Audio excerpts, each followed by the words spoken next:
Alright, so this is the passenger side, second plug from the back. I've got the Astro ball socket 5/8 drive extension in there.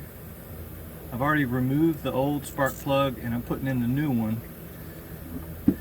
And I'm using that plus this snap-on 3/8 drive swivel head short ratchet here. Just trying to get in there and get that spark plug tightened up. Now these two here in the back are the two that are most difficult to get to. So I'm just going to make a video with just these two here. And I know the camera's a little close, so might be getting a lot of noise, I don't know. But right now I'm just tightening it up with my fingers. Now I've lubricated it with antisieze, and when I've taken the spark plug out, I turned it about a half a turn, maybe a little more, and I sprayed deep creep in there, and I let that deep creep set up for a bit before I even tried to turn it, because these two in the back, they are just sticky and corroded. And so I put it in there till I get some resistance, and I come back out a little bit to try to get those threads to cooperate properly. We want at the most 15 foot-pounds of torque on these, and that's about it. Aluminum heads, you don't want to over torque. All right, so we've got one more to go in the back there, and I have a different setup for that back plug. I've got this socket here. It's got a hex head on it. I'm going to try to get the socket into position, and we'll just have to see how it goes from there, because it's kind of like a blind reach there. Have to kind of climb up in the engine bay a little bit.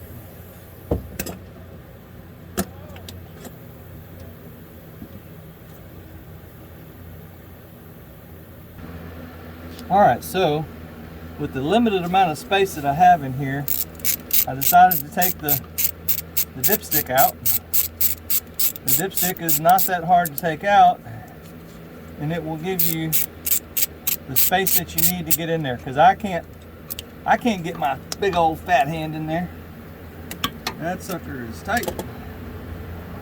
So we're going to take this dipstick out. This is the new dipstick, and when I got this vehicle, the dipstick was busted. So I had to put a brand new dipstick in there. How about that? Let's see how this looks with getting in there and getting my hand in there now. Oh.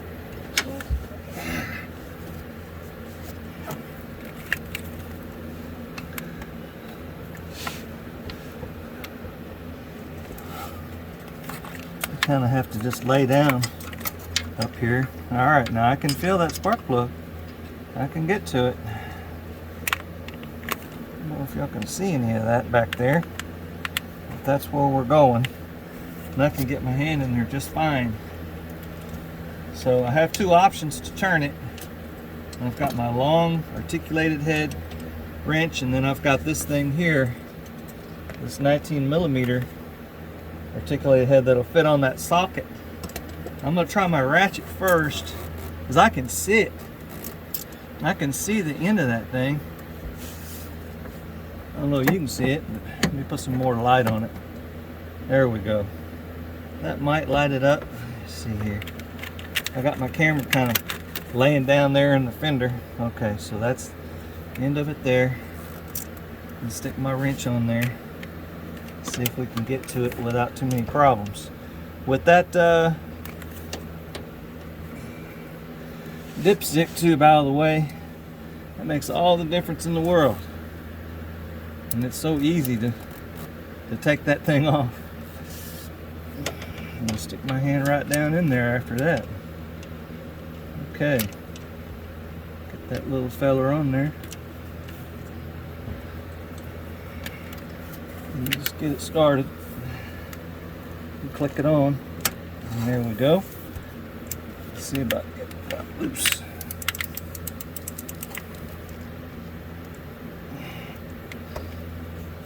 That Number 8 is always the hard one. There it goes. It's coming out. So the secret trick is get rid of that dipstick tube, and some of this stuff here you can just bend that back out of the way. I'll probably cut myself on it here in a minute. But it's coming out nicely.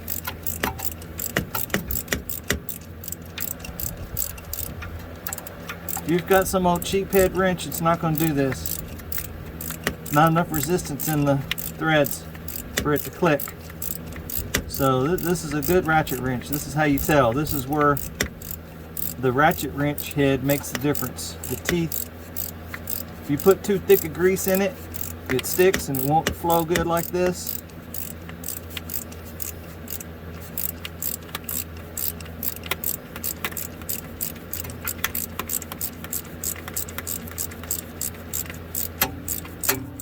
Sucker will come out. Only turning less than a quarter turn. I think that's it. Hey, I don't have enough space to get it out now. How about that?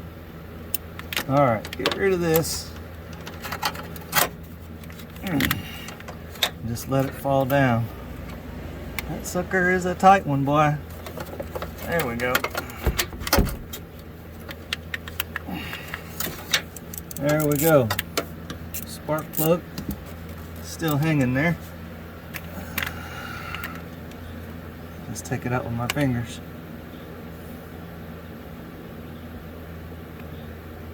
There we go. Now that is number 8 spark plug.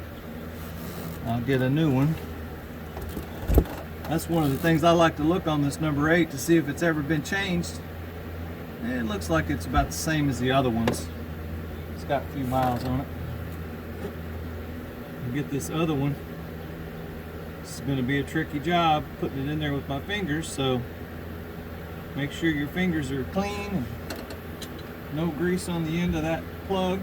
I know it's tempting, but I put the grease all in the spark plug boot. See if we can get that little feller started in there.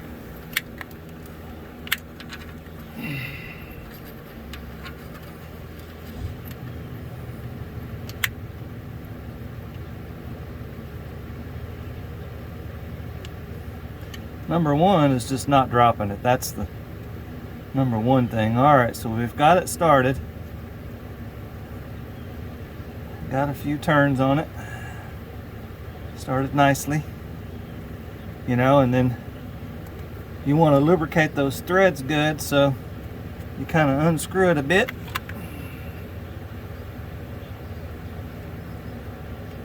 Screw it back in a bit. Let's get some tools in there.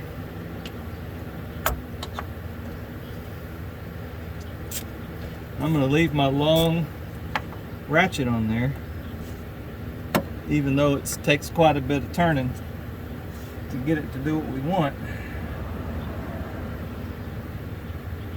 So about getting this insulation fixed on this. That sucker is looking like it wants to take a gouge out of me.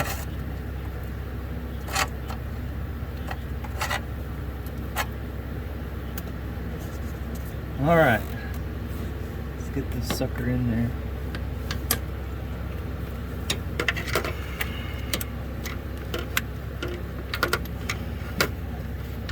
And if you have a regular battery, a vented battery, you have to be careful about this and maybe wash that battery off before you go laying all up in here with your face, because it's got battery acid vapor coming out and around that area. So the battery that I have in this car is a gel cell style battery, Optima gel cell, and it does have a vent on it, but it doesn't vent out the same as just regular conventional lead acid, I guess wet cell. Goodness, this thing is not gonna do what I want. I'm gonna have to lock it. Probably should have did that to begin with. It's a tricky job getting it out. Now when I look from the top up here, I can see the very top of that spark plug, and line it, line this socket up on there and get it to go. Get my other hand in there.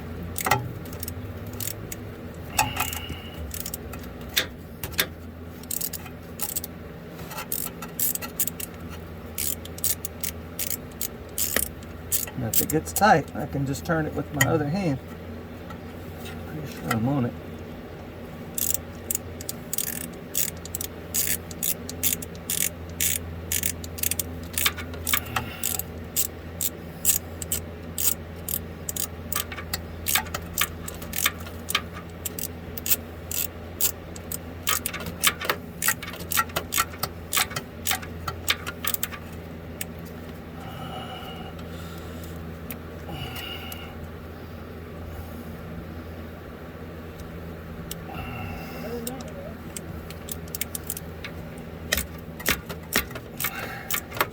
Almost got it.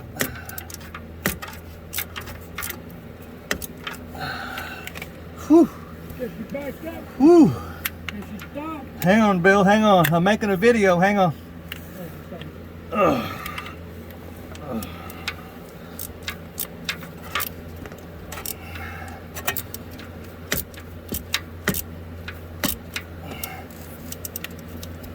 All right, 15 foot-pounds. That's it. Oh, that's it. Hope I helped someone. Y'all have a good day.